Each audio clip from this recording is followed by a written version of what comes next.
Welcome to the Science of CX podcast. My name is Steve Pappas, a former serial entrepreneur turned CX obsessed expert. And each week we bring you an inspiring message and insight into how customer experience can catapult your business to soar, grow, and accelerate beyond what you thought was possible. We seek out experts to interview and help you on your journey to CX in the science of CX. Welcome, everybody, to another episode of the Science of CX. I'm Steve Pappas, your host, as always, and today we have another interesting show for you. We have a guest on today, Phil Burrows, and Phil Burrows is the Senior Manager for Digital Growth in the 5G area for Verizon. So, Phil, thanks for joining us today. Yeah, thanks for having me, Steve. Really appreciate it. Looking forward to the discussion.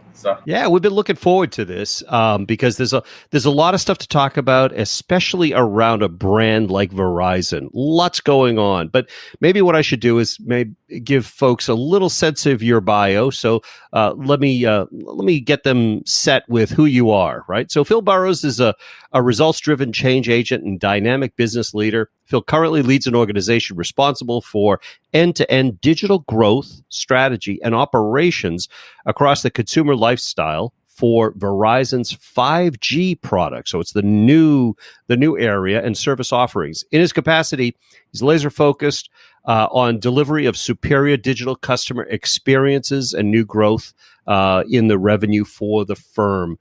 Prior to that, Phil led the digital and omni-channel sales strategy for Verizon consumer markets. So we're going to be able to talk a little bit about everything. Yeah. And during your time in that role, I realized that you built over 295 million plus in revenue growth and reduced costs by 25 million.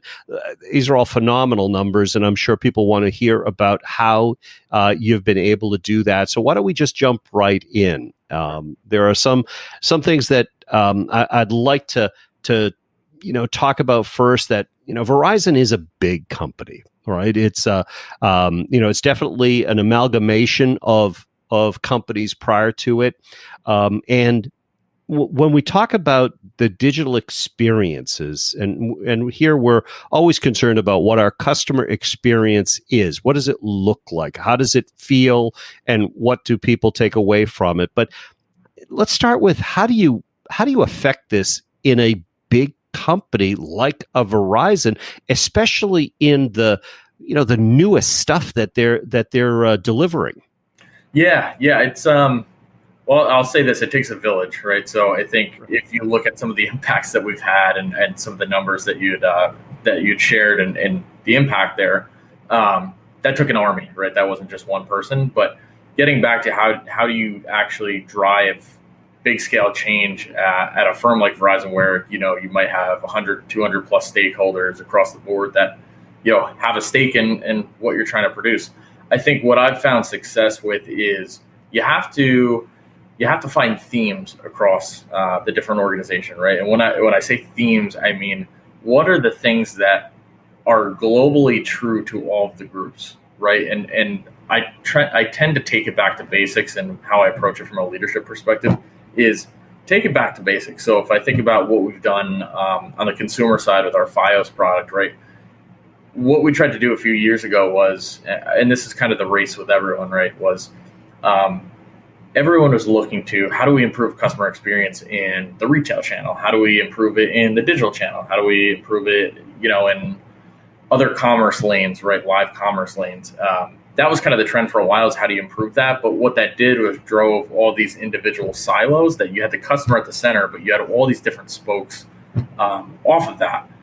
What that created was customers are naturally not going to shop in one place, right? They go in stores to look at things. They may purchase online. They go between channels. So we found it when we looked at it, we said, well, it's from a business perspective, it's not efficient. And from a customer experience perspective, it's really not efficient, right? Because you feel like you're having the same conversation over and over and over again, and that drives abandonment and fallout. So we followed the data there, and the way we approached it was not coming up with some vastly different idea that nobody could rally behind, but really what we wanted to do was take it back to the basics and say, we need to collectively, we've all got channel goals, we've all got channel, things that imperatives that are going on, but we all want to make sure that there's a seamless experience between all these channels. And I think everyone could align on that and agree on that. And then when you do is you start to build layers on top of that strategy. So you start off with a very simple strategy, you start to pull in the layers. And what that does is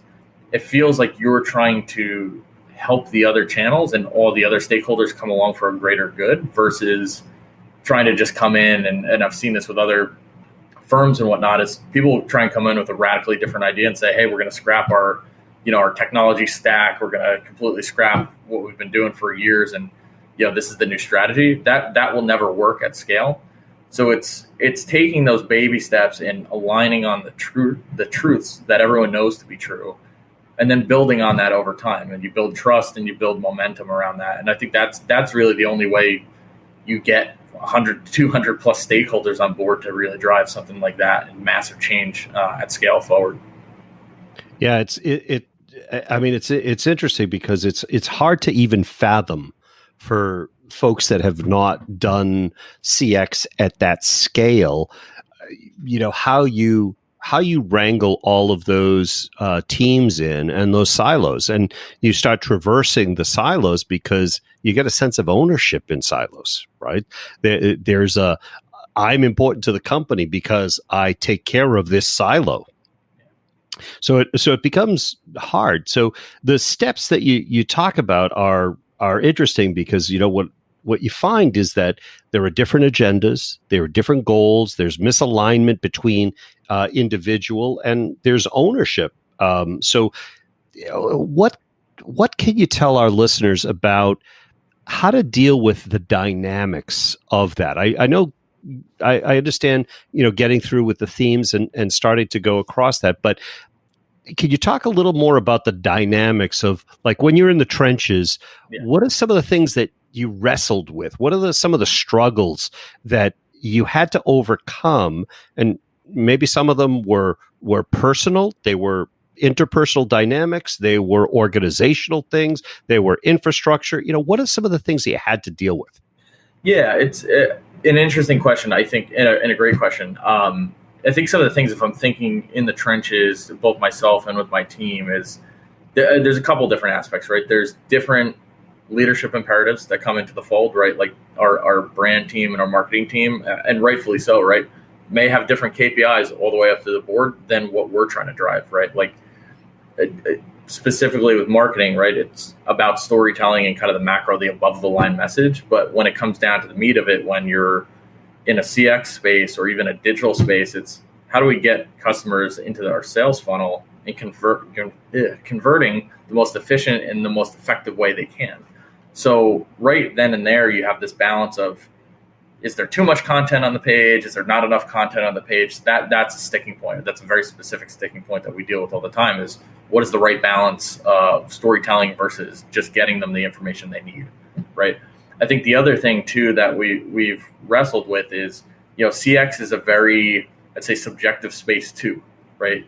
And you could argue that everyone should have a stake in the customer experience, right? And that is true, but that means there's a lot of opinions, right? And that doesn't mean that every single opinion is the right one or the wrong one, but how do you decipher between the two?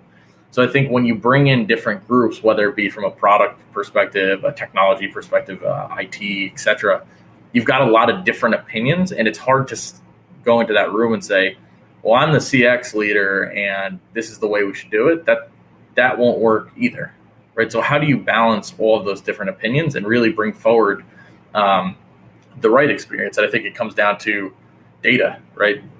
Is from a technology perspective, let's say, does it make sense to do this based on how our stack is set up, right? How much we can support on that side. From a marketing perspective, what does the consumer research say about this, right? From a digital perspective, how does the funnel look compared to what we're doing from a marketing perspective? So I think it's bringing in all those different layers, and that kind of is what sets us free and kind of unlocks our hands from saying, all right, this is the right path to go forward. So I think a lot of the time, and especially at scale, right, when you've got, or when you're building a new business internally, sometimes you don't have access to that data, right? Or you've got all sorts of different data that may be competing against each other, right? So I think that's where I've seen the most struggle.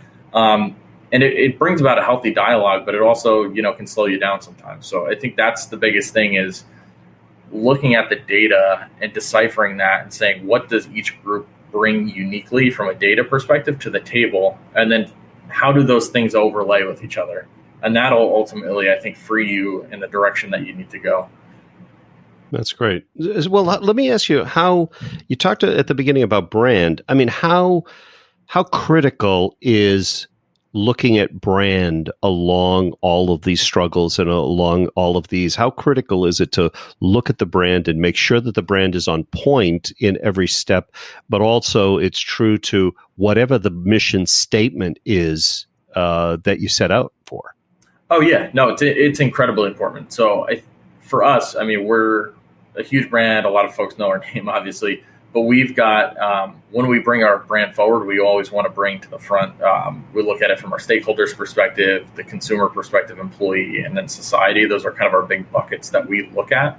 That being said, even with new product offerings, it's incredibly important, right? Because your consumers might be taking a risk on new technology, new service offerings, right? And at the end of the day, it's similar to your reputation, right? Is for your personal reputation. Same thing with your brand, right? Someone may be more willing to do business with you and take a risk with you because they know from past experiences that we've showed up, we've got the best network, we deliver on what we say we're going to deliver on, and that goes a long way, and it shouldn't be discounted. That being said, we also need to balance the other side of the consumer lens, right? That's great, and that gets people down. Now, what is the right point where you just give them enough information to get them through and get them on with their day, right? And that's the right balance. And I think we're constantly evolving with that, and that's something that we constantly daily look at, is what is that right balance? What are people looking for? Sometimes, we talk about this in our sales flows too, and our customer experiences, like what is the right moment at the right time in the life cycle to deliver the right, whether it be offer, communication, engagement with the customer, versus just trying to do it all up front, right? So that's something that I think we always continuously look at, but it really starts with the brand, because that's the top of your funnel. That's what customers are banking on, and then all downstream from there, it's how do you sequence it in the right way. Perfect. Well, I'm going to have to take a quick break, and we're going to have a word from our sponsor. We'll be back in 45 seconds. Panviva has 25 years of empowering customer service, and we have deep expertise in how people actually use information, from our roots in learning and performance. We offer accurate, consistent information on demand to every channel, most relevant knowledge at your people's exact moment of need, integrated, streamlined internal processes, systems that deliver memorable and remarkable customer experiences that boost customer attention and loyalty every time, and knowledge that extends across your entire digital landscape. To learn more, visit Panviva at www.panviva.com. And we're back. We're talking to Phil Burrows from Verizon. And we were just completing a thought around brand. But, what I'd like to do, Phil, maybe you could take us through what is the process of analyzing a digital experience look like for a company like a Verizon? What is there a digital experience journey map that's done? Are there personas that have to be designed and mapped out? And then take me through to, well, how does that get into the hands of the employees, and how do they know what to do differently because you've done all this work up front? Yeah, it's a great question. I think we're fortunate enough as a big company like Verizon. We've got a lot of very talented folks and a lot of great resources to be able to, whether it be different personas and data, whether it be we've got a whole customer research arm that we leverage extensively, and just all sorts of other testing available and disposable to us. So that's been, we're blessed to have that, and it's been a great thing. I think it depends on the scenario, right? When we're analyzing the customer journey, especially when you're building something new, what we try and tell our teams, right, is how do we not only stand up an experience that we get consumer research and test and stuff in the background, but how do we quickly prototype and rapidly spin things up, and whether it be getting it in front of our employees or smaller groups of people in the field, getting that out there and just testing it and learning. I know there's been a lot of things that we over the years have just, instead of saying, hey, we've got all this great data from X, Y, and Z research firm, let's go run with it and test it in production. We don't do that, right? We'll look at and say, how do we spin up 4 different versions of this and get it in front of 40 employees? Or how do we get this in front of, 80 different consumers in a controlled environment, and just let them try and break it. Let them tell us what they like, what they don't like, and then iterate on it. So we try to do that in parallel to the experiences that we have live. We also do a ton of testing. Specifically, we've got a really great testing optimization, personalization organization within our digital space that is always constantly looking at, if we're going to launch a new experience, how do we either throttle it or have an ABCD treatment to it to see what performs better? What do people like, right? All sorts of different tools that we've got that we constantly do that in parallel, because at the same time, a company like us, we've got so much volume coming in. If we make such seismic changes that we're not sure about, that could be detrimental, right? To both us and the consumer ultimately, right? We don't want to put an experience out there that we think is great that they don't actually like. So we take it very seriously, like our prototyping and our testing capabilities in parallel to everything that we've got going on already. Well, that's great. So the digital side of things at Verizon, where does that fall in this hierarchy of the bigger side? Yeah, so we've got a great CX organization that we stood up a couple years back. That the digital team, I should say, sits within that CX organization. So, there's various different pockets around the business, but digital is front and center at our CX and omni-channel strategy. So what it does is it allows us to run our online business and build that out, but it also looks at, especially in these times here where things are going even more digital and the lines are being blurred between live and digital environments.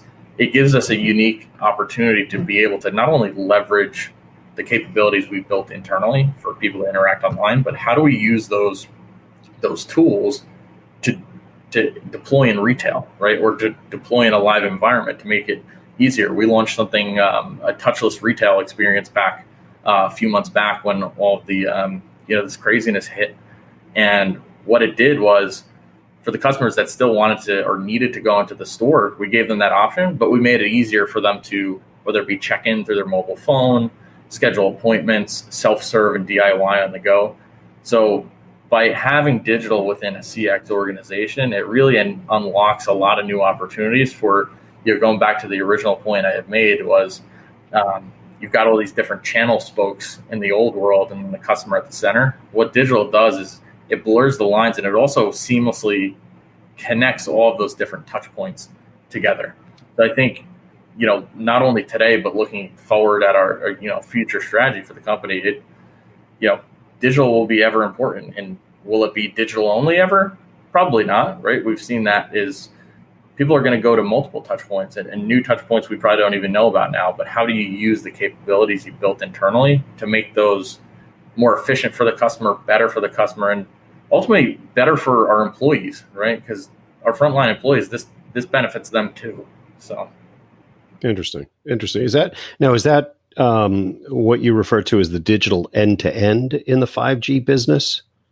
No. So my team's responsibility actually is for growing our 5G digital business. So my team's got unique responsibility that touches kind of the very beginning of the customer life cycle and journey all the way through, they're a customer, and how do we continue to support them and give them the tools they need from a digital perspective.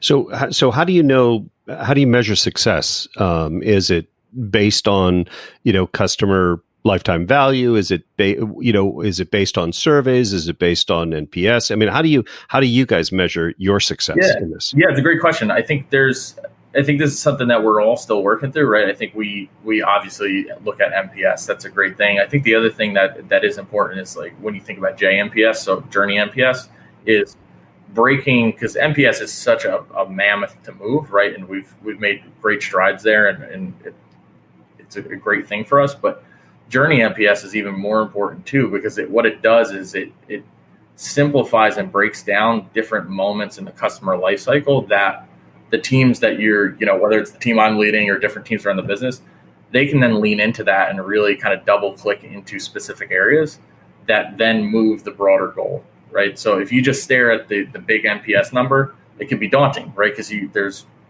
thousands of different experiences that you could jump into. If you start to break it down into JNPS, you can really start to isolate and look at what is working, what's not working. So we use that a lot. I would also say customer lifetime value is another big piece, right? And depending on what part of the journey you're in, it's going to depend, right? So the way I look at it specific to my team, I like to think of things as, I like to call it kind of complementary KPIs. So for me on my team, if somebody is working with our customers at the very top of the funnel, they're interested in Verizon, and I've got somebody working on the sales side, the salesperson is not going to be, when I talk about a salesperson, I mean like a product manager for our digital sales funnel, our e-commerce business. They're only going to be as successful as the person upstream that's helping communicate and bringing the customer down the journey for them, right?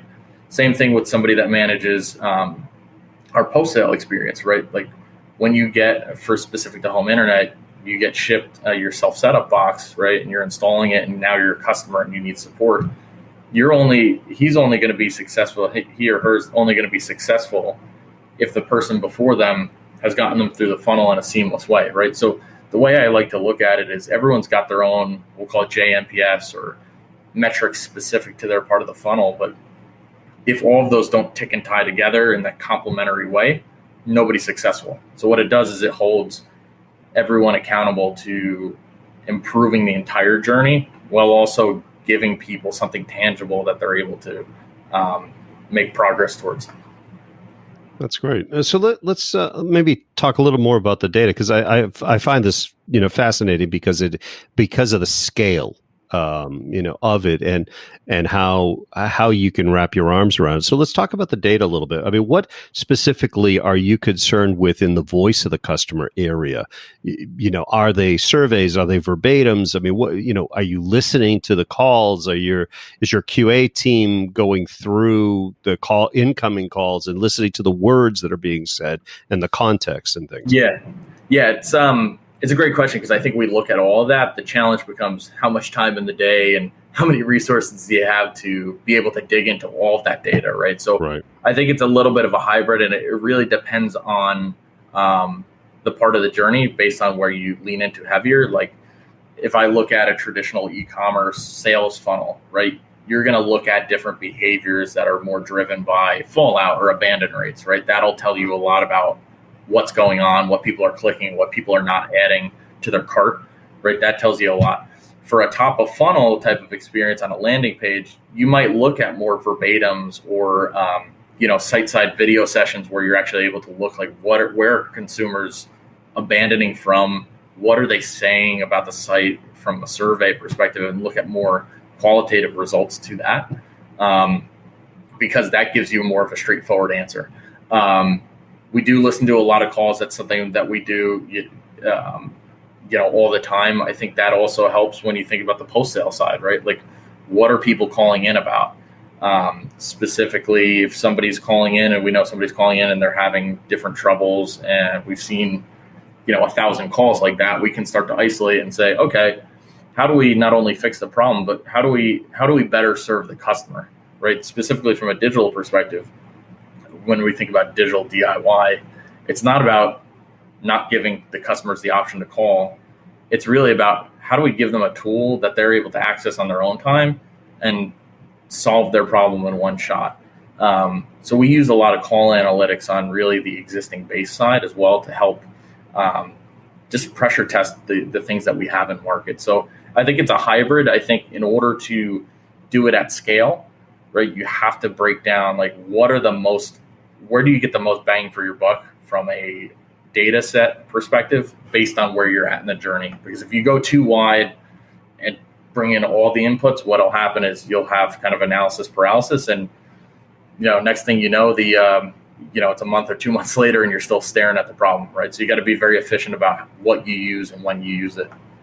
Yeah, interesting. Well, let's think about, and you brought it up earlier. Let's think about how change management comes into play here, because there's change management on the behalf of the customer that's getting something new.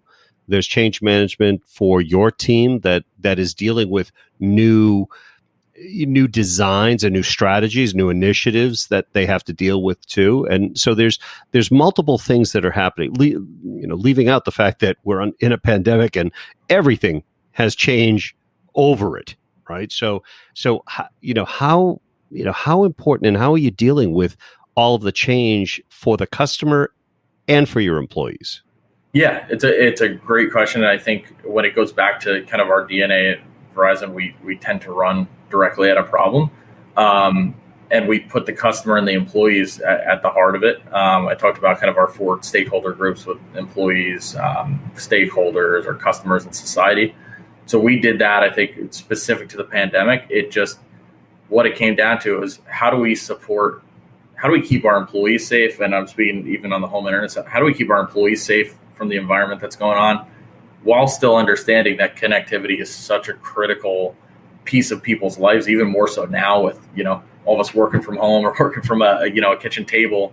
It becomes even more important. So how do we make sure they're safe while we're also still taking care of the customer? And I think what it really forced us to do was really put the lens directly there and kind of run straight at it. So there wasn't a lot of time to overanalyze things. It was, how do you just make sure you're doing the right thing for your customers, and that will kind of guide you to where you go. So I know my team specifically, and a lot of teams across the business, whether it be the broader initiative I talked about with touchless retail, or some of the things even we did from a digital perspective with we had a program called Fios in a Box, and we've got our self setup capabilities on our 5G home side. That enabled us to serve those customers and get them connectivity without putting our employees at risk.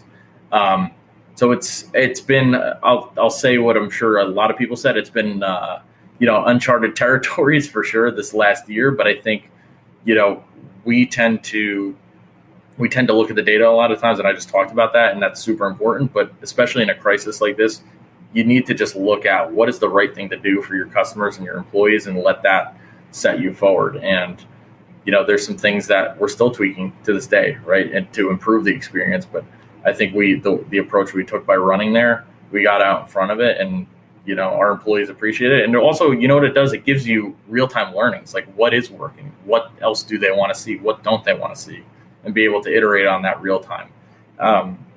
So it was a real hands-on deck effort there from across the business, and I think that's kind of the beauty of the customer experience team is you're able to, obviously you have a lens on the business, but you're able to take that hat off for a second and say, what would I want, and what do our consumers want, and let that take you forward. Yeah, I think every business, no matter what size it is, has been dealing with a level of change that they have to say, we have to revisit this quite often. So we have to now look at it, to use your words, to keep tweaking the the process or the procedure or what needs to be done. And now that we're a number of months into this change effort that's gone on for everyone around the world, I'm sure there's continuous around that. So, maybe we can talk about a little bit around that. That I know you had said that digital is a team sport. Yeah. So let's talk about the KPIs that are important in the future, right? Where do you see the important steps and the important ways to measure in the future? I have a feeling we're going to be throwing out a lot of rule books over time, And we're going to start again. I was reading a quote by head of Siemens recently that they're transforming the thinking across all of their businesses, that it's not about how many hours people work anymore. It's about the outcomes. It's about what they produce, what outcomes they have. So they're not worried about, did you put 8 hours in today? So I think there's going to be change across, and none of us have gone down these paths, so we're throwing out rule books and we're rebuilding and building the plane as we're flying it. Yeah. Is really the way it is. So where do you see the change happening there in the thinking, and what might be an eventual idea of a metric or the KPIs for the future? Yeah, it's a great question. I think just touching on your piece with flying fixing the plane while flying the plane, I would never want to do that in real life. Hopefully not. Yeah, I know. But in our case, I think it's an interesting dynamic, because to your point, and even how I've led my team and how kind of our leadership has cascaded that down is people are seeing that people are still effective from home. And the way I think about my team and kind of empowering them to be the CEO of their space, and what that does is gives them the flexibility to, as we have new things come in, it gives them the ability to flex their role, as big or as small as they so fit, right? So for us, what that does is it forces us to really prioritize on ROI more than ever versus the traditional, okay, to your point, we've got 8 hours, I'm going to work on these things and kind of punt them off my plate, right?